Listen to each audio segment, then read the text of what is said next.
Hey guys, welcome back to another episode of Turning Pages. I'm Ryan. And I'm Ocean. And thank you so much for tuning back in. So today we are going to be talking about the Twilight movie adaptation, just the first movie. And we're going to compare it to the first book in the Twilight series. Mm-hmm. See how accurate it is. See the things we liked, see the things we didn't like, all that fun stuff. Might not be too long of an episode, but it'll still be, hopefully, enjoyable. So do we just want to get right into it? Absolutely. So we already said the synopsis of Twilight in the last episode, but if you didn't listen to that, you're just listening to this, and you don't know what Twilight is about. It's about this girl named Bella, and she moves to Forks, Washington from Phoenix, and she doesn't really like the town until she meets Edward, and, they have a bit of a rocky start, but eventually they start to date, and eventually she realizes he's a vampire. And then eventually these other vampires, this one in particular, hunts her down because she's a human dating a vampire. And the Cullens, that's her boyfriend's family, protect her. And that's basically the story. Yeah. What did you think about the casting? I thought it was pretty good. I feel like the casting for Alice was perfect. Oh my god. Yeah. I have the biggest crush on Alice in the movie. That's so fair. I love her, and I feel like that was perfect. Mm-hmm. I think the casting for Bella was pretty good. I think Kristen Stewart is beautiful. She is absolutely stunning and gorgeous. Oh my goodness. Mm-hmm. And Charlie was pretty good. Yeah, because he's so chill. He's so chill, and he looked exactly how I pictured him. Mm-hmm. Yeah. Rosalie was actually really good because she was sassy in the book, and in the movie she's like also sassy. Yeah, I thought that was pretty good too. Jasper's crazy, bro. The one who looks like he's in pain. I need to pull up a picture of him right now. Oh my god, Jasper. He's so funny.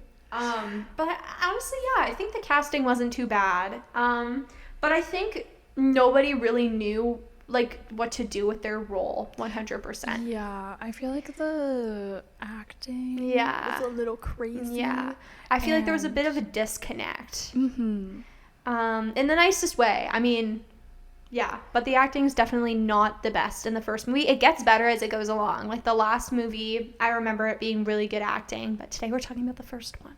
Yeah. And the first one, I feel like they were all trying to figure out what to do with their roles, what to do with their characters, how to go about certain things. Like, Bella and Edward in the movie are so funny. They're so, awkward and, weird. They don't really have a lot of chemistry, like you said in the last episode. They have literally, a wet sock. The chemistry? Two wet socks. There's definitely some differences between the book and the movie, but overall, I actually thought that the movie was a pretty good adaptation. Me too. A thing I really liked that they did was the bluish-greenish lens that they put over the cameras, and it definitely, because the book is very moody, and it captured the mood so perfectly. It was perfect. That's something I really, really like about the movie. Something that was different, though, is that you know how it's kind of a mystery at the start of the book because there's these murders going on in the town and they think it's an animal attack? That doesn't happen in the book. That's true. We meet Laurent, Victoria, and James, who are behind those in the movie. We meet them in the book, but nothing about those murders and random people being murdered is in the book at all. That I think they added that for extra suspense in the movie. I agree, yeah. That was something I immediately noticed was different. Another thing is that Jacob is so much more in the movie than he was in the book. And I feel like it's exactly to set up that potential romance between him and Bella and to test out their chemistry.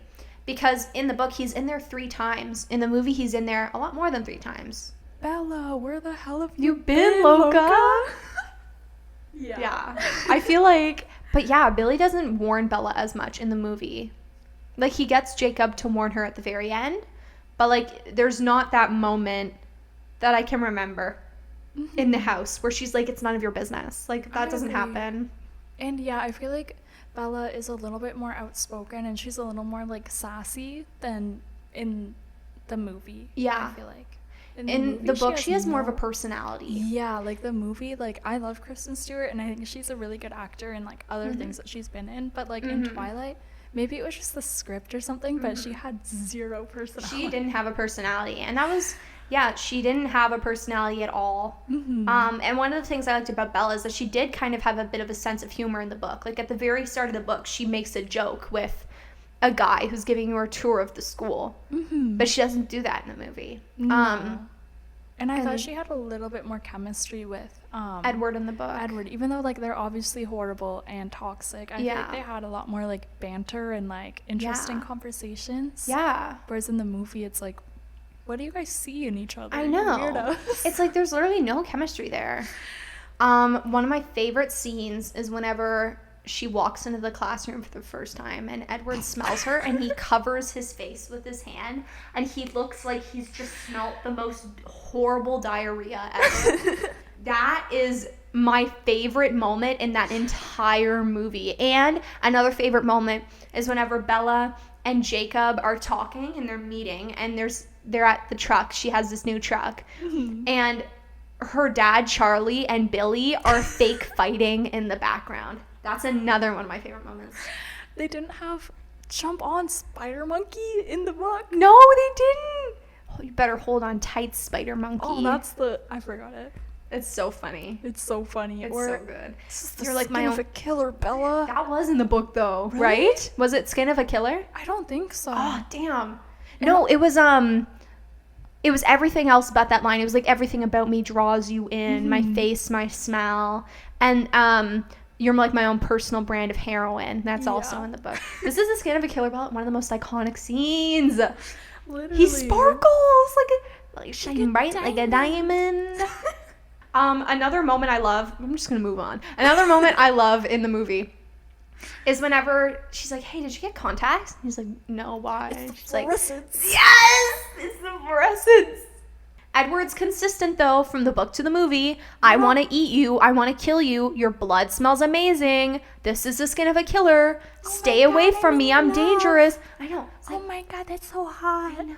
I'm absolutely and irrevocably in love with him. Shut up. You don't know him. It's been 2 weeks. You've been on and off toxic friends for like months. Literally. Bro, it hasn't even been a year. You're not even 18. Oh, I forgot. He's 100 years old. Some other parts that I love. How you liking the rain, girl? And when they were on a school trip and this guy's like, look, Bella, I got a worm. Okay, that's actually a really accurate representation, though, of a school field trip. And then the part where she's in the gym and she hits the volleyball with like, and then it's like hits Mike in the back of the head. That's too good. That's too good. Also the constant like lip biting. Oh my God. Kristen Stewart. Yes, the lip bite. I don't like the rain. Any cold wet thing. Or like there's a scene where she like takes a sip of water and then she like and then she her lip and then she pours it. Or the ketchup bottle where she just wiggles it around, nothing comes up, and then she places it back down. Oh, I feel bad for Kristen Stewart because she actually does have talent. I just feel like they kind of made Bella that way. I feel like they told her to be awkward and all this stuff. But I feel like, besides that and the wet sock chemistry, I think it wasn't a bad adaptation. I think it was pretty accurate. Like, there were, of course, some things that didn't happen that happened in the book. Like, we didn't get Alice's backstory. We didn't get the full scene whenever Bella is leaving Alice and Jasper at the airport to go to the ballet studio to meet James. We didn't get that whole thing. And there were some things changed, like the I'm a vampire talk was in the forest, not in Bad Edward's car like it was in the book. So, of course, there were some things changed, but I feel like the overall story and, like, the bigger events were there. Say it. Say it. You're a vampire. As if you could outrun me. As if you could fight me off. The acting does get better, though, like, as the movies go on, especially in the last movie, from what I remember. But we'll talk about that, of course, whenever we review that movie. Yes. I have some awards to give. The biggest girl boss. this award goes to two people. Charlie and Alice. Absolutely. It doesn't matter that Charlie's a man, he gets the Girl Boss Award. Absolutely. And then finally, most likely to win a staring contest, Jasper. He's a king, but like, dude, you gotta stop being so intense. Literally. It's scary. He's so funny looking. You know who else I love though? Esme, Carlisle. You know, they're awesome. They really are. So take this with a grain of salt, but I heard that the actors who played Alice and Jasper had crushes on each other in real life while they were filming, but they didn't do anything about it. But I heard that they like actually had crushes on each other. That's cute. That's so cute. I love that. I did like their chemistry. They had really good chemistry in the movies. Because Alice is like, it's okay, Jasper. Like, you won't hurt her. Like, you're strong. Like, you got this. They are so freaking cute. I feel like they are each other's rocks. You know what I mean? Yeah. But yeah, love the vibe of the movie.